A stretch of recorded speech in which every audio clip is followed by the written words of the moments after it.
How's it going, everyone? Dave Brown here with the New Populist. Thank you for joining me. Now, one thing that fascinates me about human beings is we think we are better than animals because we have societies, we have civilization, we have rules and laws that make us dignified, and we don't bully people and use might to get our way. And we pride ourselves in that. But the funny thing is, when you look at society, when you look at the relations between countries, ultimately, at the end of the day, it truly is might is right. That's what it all ends up boiling down to. And that is how the United States has behaved the last 80 years as the world's strongest country. We say that we are supporting a rules-based order where we all cooperate, when in reality, we just tell people what to do, and if they don't do it, we make threats. And I've made videos about this in the past, the fact that we do that. We run around with our stick, making threats to other countries. And when you apply that idea to the Ukraine war, we have this idea that Ukraine is sovereign and that we're just helping them out, when in reality, when we gave them that money, that $100 billion, and of course other assistance in the past, we were buying something. We were buying them. It wasn't, here's some money, do what you want with it. It was, here's what we want you to do in order to be worthy of having this money, which is throw yourselves against the Russians in large quantities and kill yourselves. And sadly, that is what's happening right now in Ukraine. And if we look at other places in the world, in Africa, in Asia, developing countries, when the United States shows up to offer money, it's not to make them better. Again, it is, we're going to give you something, but we want something back, and that is your servitude. So if we're any country out there accepting money from the United States, you have to know that when you do that, it comes with strings. There is no free money. There is no free lunch. If you get something from us, we want something back. And if you start thinking that you're going to do your own thing while taking something we give to you, oh, no, no, no. We're going to remind you very quickly what you owe us. And so recently we had this, we had the French president, Emmanuel Macron. He visited with Xi Jinping, and he was flying back from China. And he said a few things that were pretty interesting that got the attention of the neocons in Washington, D.C. and the neocons in Western Europe. And he dared to say that perhaps Europe should not be caught in this proxy war between China and the United States in Taiwan. Apparently, this was a bridge too far for some of our geopolitical planners, and they really dug in on him. So I want to read this little quick article here to show you what he said, and then play you a very interesting response from our U.S. Senator Marco Rubio of Florida, who was not a fan of what Macron said. And the article is titled, Macron Sparks Anger by Saying Europe Should Not Be a Vassal in U.S.-China Clash. Emmanuel Macron has flown into a storm of criticism after he said Europe should not become a vassal and must avoid being drawn into any conflict between the U.S. and China over Taiwan. The French president made the remarks in an interview on his plane after a 3-day state visit to China, where he received a red carpet welcome by China's President Xi Jinping, a show of pageantry that alarmed some European China watchers.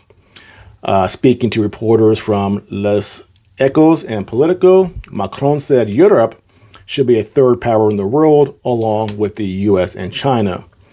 While the comments reaffirmed Macron's long-term goal of strategic autonomy for Europe, namely avoiding military and economic dependencies, his remarks on Taiwan stoked anger and alarm on both sides of the Atlantic. Now imagine that. The French president saying, maybe it's not a good idea that we stick our nose in here and go along with the United States and reap the, well, not reward, but the consequences of angering the Chinese, where the Chinese and Europe have a large trade agreement. There's a lot of goods going back and forth, And he's saying we're really going to hurt our economy and get dragged into this over a proxy war that's really between the United States and China. And he has a good reason to say this as well, because look at Germany. We bombed the Nord Stream 2 pipeline. We absolutely did. And we committed this act of terrorism against property that was partly owned by Germany and Russia. And we made Olaf Scholz look like a fool. Now, I did a video in the past saying perhaps Olaf Scholz knew about it. And maybe he was really in on it and had to have some sort of plausible deniability. But the more I watch him and I watch these European leaders, I don't know. I really do think the United States just craps all over these European countries and says, well, what are you going to do about it? And so we bombed the pipeline and Scholz is sitting there looking like a fool. And this is how the United States treats our closest European allies. Either you come along with us, or even when you do, we still do things to hurt you. Germany has had our back in this Ukraine conflict. They're our friends. Yet we still treated Germany like that. Went around their back and blew up this pipeline. So can you blame Macron in France saying, maybe we don't want to get dragged into this and be harmed as well? Because remember, too, this Ukraine conflict, the United States, we have tons of natural gas. We have tons of oil. We're not hurting from this. All that natural gas from Russia, that was helping Europe. It wasn't helping the United States. So Europe is making the bigger sacrifice, yet the United States is the one treating these European countries like Germany like second-class citizens, like vassals, as Macron said, basically for us to use. So I really can't blame Macron for feeling this way. Now, the article goes on, according to Les Echos, Macron said, do we Europeans have an interest in speeding up the subject of Taiwan? No. The worst of things would be to think that we Europeans must be followers on the subject and adapt ourselves to an American rhythm and a Chinese overreaction. He added, it would be a trap for Europe. Now, it had developed more autonomy since the COVID pandemic to get caught up in crises that are not ours. If there was an acceleration of conflict between the American and Chinese duopoly, we will not have the time nor the means to finance our own strategic autonomy, and we will become vassals, whereas we could become the third pole in the world order if we have a few years to develop this. Macron said that the need for Europe's strategic autonomy was now widely accepted, and there had never been such an acceleration of European power as in recent years. Now, one thing to add about Macron, he is a big talker. He runs his mouth a little bit and then sort of walks it back later. So we know he's prone to speaking big. But I generally don't understand why Europe shouldn't be a big power as well. Maybe not as strong as the United States, but economically, they're almost, as far as the size of their economy, close to the United States. And we can't live in the shadow of World War II forever. At some point, we have to move on and allow these European countries, like Germany, to have a little more say. This idea that if Germany has a bigger army or whatever, that they're going to restore the Third Reich, it's not happening. Believe me. I mean, look at Germany right now, how cuckolded they are to the United States. They're no threat to become the Third Reich again. That's not going to happen. But now I want to play the response from Marco Rubio, just to, again, show you how the United States treats our allies when they, just for a second, start to wander off the reservation and talk about doing their own thing. Check out this clip. The president of France, Macron, goes to China, spends about 6 hours meeting with Xi Jinping, and then on the flight back, he talks to a bunch of reporters. And here's what he told the reporters. He told the reporters, number one, that it's time for Europe to break away from the United States, not to depend on the dollar, not to depend so much on us, to become their own third superpower. The second thing he says, which I found really interesting, was that Europe needs to make sure that they don't get involved in conflicts that are not their conflicts. Specifically, that Europe should not be picking sides on Taiwan between the United States and China. And so I think this is a good moment for us to ask Europe, does Macron speak for all of Europe? Is Macron now the head of Europe? Is he now the most powerful leader in Europe? Because if he is, then there's some things we're going to need to change. Number one, Europe, including France specifically, has depended heavily on the United States for 70 years for their own defense. In fact, when Macron tried to play global superpower and send troops to North Africa to fight terrorists, he couldn't even get his own troops there. We had to fly them there, and we had to fly them back. He couldn't even get his own troops there. So if they're going to break off on their own and follow Macron's lead, that's going to save us a lot of money. As far as not getting involved in other conflicts that are not ours, we need to ask Europe, does he speak for them? Because we're pretty heavily involved in Ukraine right now. We're spending a lot of our taxpayer money on a European war.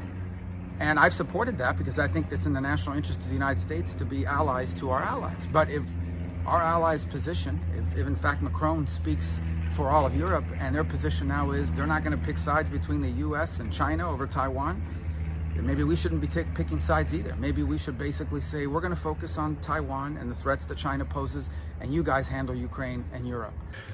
Oh, this guy, Rubio, he makes me laugh. I really can't stand him. He's a little punk. And when Trump stomped him down in 2016, I really enjoyed that.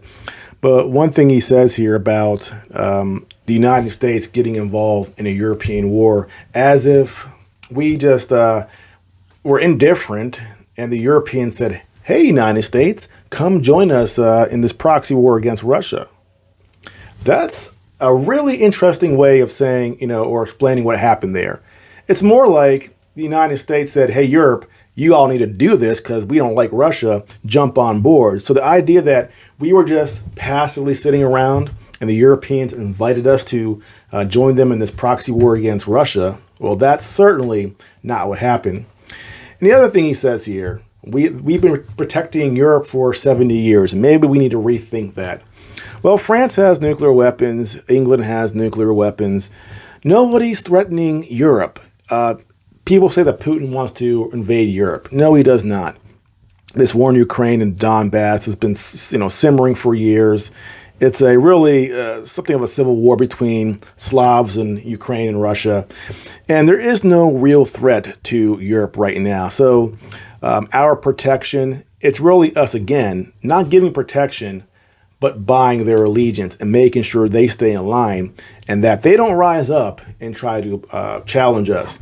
We control NATO. So the more countries in NATO, that's better for the United States. That's an extension of our empire at this point. NATO really doesn't have a reason to exist, although they'll claim it's because of Russia. So once again, the United States offers the stick, not the carrot. I wonder, why can't there be one person in the United States in our government that goes, instead of making threats, how would we say to France, Macron, you're our friend, you're our ally for a long time. We want to work together. I know we have some disagreements on China and Taiwan, but let's sit down and work something out for our mutual benefit. Why not say that? Why is our first instinct always to crack the whip and to make threats? Like Marco Rubio here is doing, because France doesn't want to get dragged into a proxy war where they can be harmed economically. And they have a right to feel that way. And I don't blame Macron again for standing up and saying this. And I am not the biggest fan of Macron, believe me that. But here, I understand where he's coming from. And I would love to see other countries recognize this as well, that we are not here to be your friend in the United States. We are here to use you to your detriment. Just look at Ukraine, just look at Vietnam, Libya, Syria, Afghanistan, Iraq, and the list goes on and on and on. And so for other countries out there, specifically Taiwan, pay attention, protect yourselves. And the hand that the United States extends in friendship is not in friendship. We're asking for your servitude, and the minute you go off the reservation, you look to go your own way, we'll be there cracking the whip, trying to get you back in the line. And that is not how a friend treats a friend. Well, that's it for now. If you are new to my channel, please like and subscribe, and I'll see you next time.